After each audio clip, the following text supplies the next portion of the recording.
If you're single and you've done the inner work, but yet dating still feels heavy or discouraging, then today I want to talk to you about why that experience actually makes sense. And I'm not here to fix it, not to rush you out of it, no, but to name what's actually happening underneath, because so many people carry this quietly and assume it means something is wrong with them.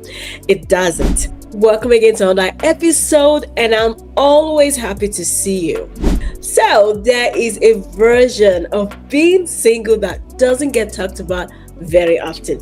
It's not the carefree, spontaneous version.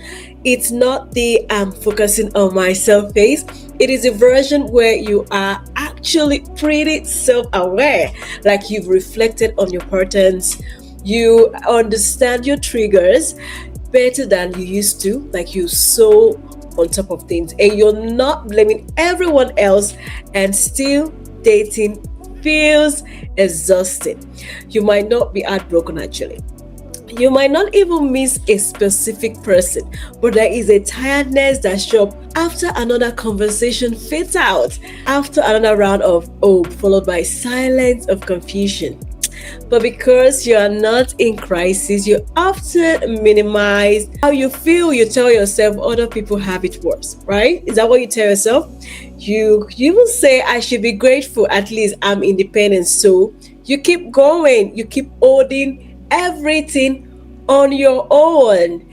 And here is the part that I think matters the most. The heaviness you feel isn't because you're weak. It's not because you haven't healed enough. It's because attachment doesn't just turn off just because you are self aware.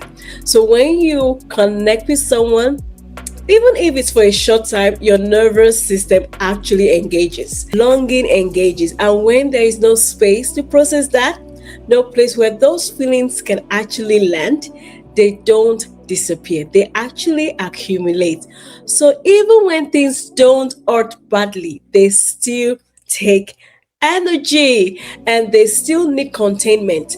Most single people aren't struggling because they can't be alone. They are struggling because they've been alone with their emotion processing for so long. Now, self reliance has carried them far, but it's never meant to.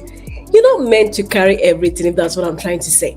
So, there is another layer though to this that creates a lot of shame. Many singles have learned that the answer to everything is just choose yourself. And yes, choosing yourself actually matters, but choosing yourself doesn't erase the human desire to be chosen. Two, you can create your boundaries and one partnership. You can love your independence and still feel lonely sometimes. So these things are not opposites. But when there is no space to talk about these things, people start editing themselves. They downplay what they want. They stop naming disappointment. They tell themselves they are asking for too much when really they're asking for connection.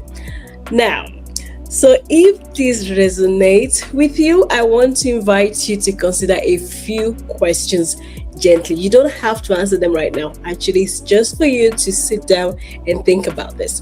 Now, the questions are: where have you been strong? Where you actually needed support? What feelings do you process quietly because you don't think they are big enough? How long have you been carrying your emotion, your relationship experiences alone? There is no right or wrong answer, just information. I just want you to sit and think about it. And this is actually why I created Love Circle. Not as a place to fix you, not as a cause or a checklist, but as a community of people navigating love with awareness. You don't want to keep figuring everything out on your own. But in Love Circle, the focus isn't on you being ready now. It's more like holding your hands, working with you, where you also meet singles just like you. So if you're curious, the link is in the description below. You don't have to decide right now. Just know that Love Circle actually exists just for you. Before you go, I want to leave this with you. If being single feels heavy right now, it doesn't mean you're failing. It means you care. It means attachment is alive in you. And that's not something to hide. That's not something to be ashamed of about. It's something that deserves care. That sometimes community is where you can actually take those things to. Community is where you can actually come and, you know, have conversation with real people and feel love, because you tend to see a lot of people also going through the same thing just like you. So I'm so glad to have you here as always, and I can't wait to see you again in the next episode. Bye for now.